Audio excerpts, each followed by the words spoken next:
मैं stop loss क्यों नहीं लगाता? मेरा ट्रेडिंग एक्सपीरियंस मैं आपके साथ आज शेयर करने जा रहा हूँ। क्या आपने कभी ऐसा ट्रेड लिया है जिसमें आपका एनालिसिस बिल्कुल सही था, आपकी डायरेक्शन भी सही थी, लेकिन फिर भी आपका स्टॉप लॉस हिट हो गया? और सबसे ज़्यादा फ्रस्ट्रेटिंग बात क्या होती है, स्टॉप लॉस हिट होने के कुछ ही समय बाद मार्केट वापस उसी डायरेक्शन में चला जाता है जिस डायरेक्शन में आपने ट्रेड लिया था।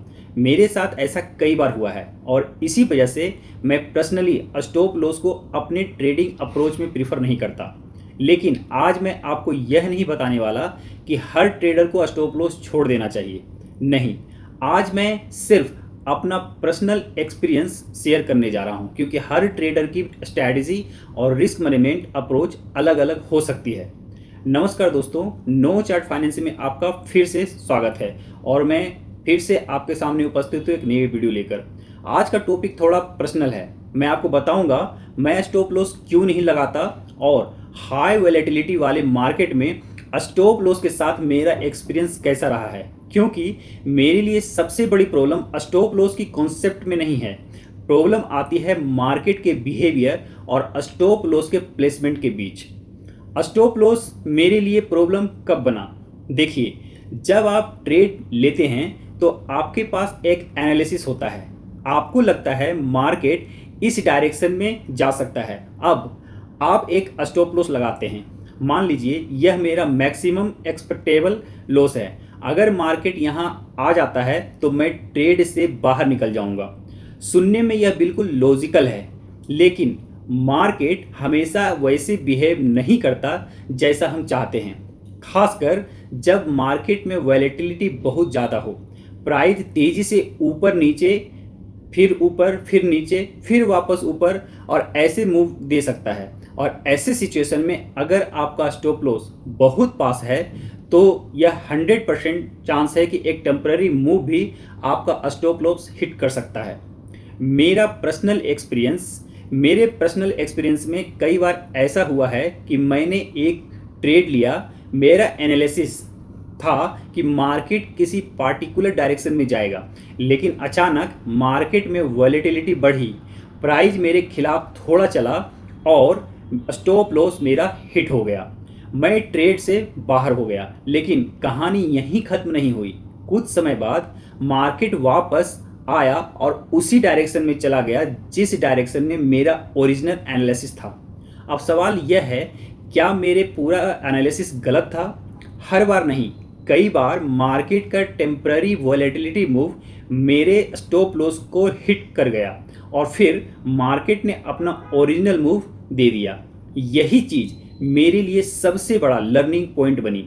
हाई वॉलेटिलिटी में मार्केट में अचानक बड़े मूव आ सकते हैं, कभी न्यूज़ की वजह से, कभी ग्लोबल मार्केट मूवमेंट की वजह से, कभी किसी अनएक्सपेक्टेड इवेंट की वजह से। और ऐसे समय पर प्राइस कुछ सेकेंड्स या मिनट्स के लिए किसी लेवल के ऊपर या नीचे जा सकता है, फिर वापस आ सकता है और आपका स्टॉप लॉस ऐसे टेम्पररी मूवमेंट के अंदर है तो वह ट्रिगर हो सकता है और उसके बाद मार्केट रिवर्स भी कर सकता है। यानी आपका नुकसान सिर्फ इसलिए नहीं हुआ कि आपका मार्केट एनालिसिस पूरी तरह गलत था, कभी कभी आपका नुकसान मार्केट वॉलेटिलिटी और स्टॉप लॉस प्लेसमेंट के बाद कॉम्बिनेशन की वजह से भी हो सकता है। लेकिन क्या इसका मतलब यह है कि स्टॉप लॉस गलत है? नहीं, मैं यह नहीं कहता कि यह गलत है, यह बहुत इंपॉर्टेंट है। स्टॉप लॉस एक यूजफुल रिस्क मैनेजमेंट टूल है।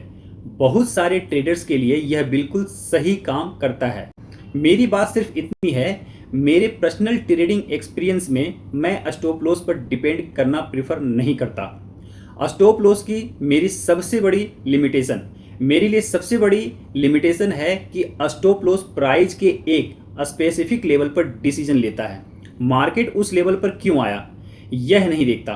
मार्केट वहां सिर्फ कुछ सेकंड्स के लिए आया या वास्तव में ट्रेंड बदल गया, स्टॉप लॉस को इससे कोई फर्क नहीं पड़ता। लेवल हिट हुआ और पोजीशन एग्जिट। यही चीज़ मेरी ट्रेडिंग अप्रोच के साथ हमेशा कंफर्टेबल नहीं रही, क्योंकि मैं सिर्फ यह नहीं देखना चाहता कि प्राइस इस लेवल तक आया या नहीं, मैं यह भी नहीं देखना चाहता हूं कि प्राइस इस लेवल पर क्या कर रहा है। क्या यह सिर्फ टेम्पररी वॉलेटिलिटी है या कोई रिजेक्शन है? क्या प्राइस वापस रेंज में आ रहा है या वास्तव में ट्रेंड चेंज हो रहा है? फिर मैं रिस्क कैसे मैनेज करता हूँ? अब नेचुरली सवाल आएगा, अगर स्टॉप लॉस नहीं तो फिर रिस्क मैनेजमेंट कैसे करें? यही वजह है जहाँ मैं अपनी पोजीशन को पहले से प्लान करता हूँ। मैं ट्रेड लेने से पहले सोचता हूँ कि अगर मार्केट मेरे खिलाफ चला जाता है तो मेरी पोजीशन पर क्या असर होगा, मेरी पोजीशन साइज क्या होनी चाहिए, मेरा मैक्सिमम एक्सपेक्टेबल रिस्क क्या है और मेरी स्ट्रैटेजी के हिसाब से रिस्क को कैसे मैनेज किया जाएगा। मैं अपने ट्रेड्स में हेजिंग को भी रिस्क मैनेजमेंट अप्रोच के रूप में यूज करता हूँ। लेकिन हेजिंग क्या है, कैसे काम करती है और किस तरह की पोजीशन में इसका इस्तेमाल किया जा सकता है, उस पर मैंने पहले ही एक अलग डिटेल वीडियो बनाया है। अगर आपने वह वीडियो नहीं देखा है तो उसे ज़रूर जाकर देखिए, मैं डिस्क्रिप्शन में इसे डाल दूंगा। एक बहुत इम्पोर्टेंट बात, लेकिन यह मत सोचिए कि स्टॉप लॉस नहीं लगाया तो लॉस नहीं होगा। ऐसा बिल्कुल नहीं है। लॉस ट्रेडिंग का एक हिस्सा है। स्टॉप लॉस हो या कोई दूसरा रिस्क मैनेजमेंट अप्रोच, रिस्क हमेशा रहेगा। पहले अपनी स्ट्रैटेजी, अपना कैपिटल, अपना रिस्क टॉलरेंस और अपनी पोजीशन साइजिंग समझनी होगी। मेरे लिए सबसे बड़ी लर्निंग यह रही है कि मार्केट को कंट्रोल नहीं किया जा सकता, लेकिन हम अपने ट्रेड को प्लान कर सकते हैं। मैंने अपने एक्सपीरियंस से यह देखा है कि हाई वोलेटिलिटी में कई बार स्टॉप लॉस हिट होने के बाद मार्केट वापस उसी डायरेक्शन में चला गया और इसी वजह से मैं पर्सनली स्टॉप लॉस को अपनी प्राइमरी रिस्क मैनेजमेंट अप्रोच नहीं रखता। मैं price behaviour, position sizing, risk planning और हेजिंग जैसी चीज़ों पर ज़्यादा फोकस करता हूँ। तो मैं स्टॉप लॉस क्यों नहीं लगाता?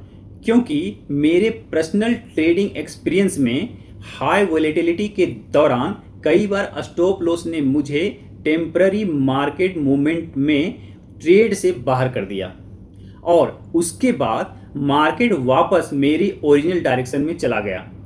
लेकिन इसका मतलब यह नहीं है कि स्टॉप लॉस गलत है और इसका मतलब यह भी नहीं है कि हर ट्रेडर को स्टॉप लॉस हटाना चाहिए। यह सिर्फ मेरी पर्सनल ट्रेडिंग अप्रोच और एक्सपीरियंस है।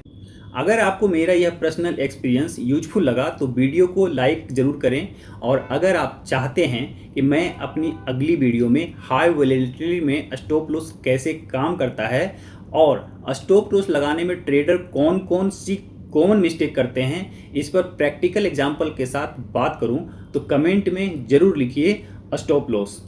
और अगर आप ऐसे ही trading psychology, risk management, financial market education और बैक टेस्टेड स्ट्रैटेजी के बारे में सीखना चाहते हैं तो नो चार्ट फाइनेंस को सब्सक्राइब और फॉलो करना मत भूलिए। मैं मिलता हूं आपसे अगले वीडियो में। तब तक trading with a plan, not with emotion.